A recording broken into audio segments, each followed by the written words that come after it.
einfach mal.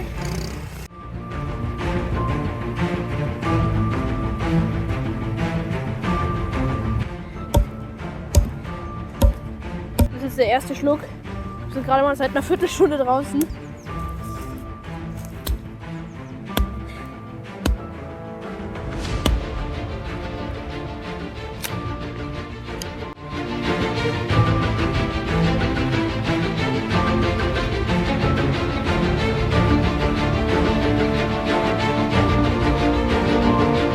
Ich habe jetzt das Feuer ausgehen lassen. Man sieht das jetzt nicht richtig, ist schon eher dunkel.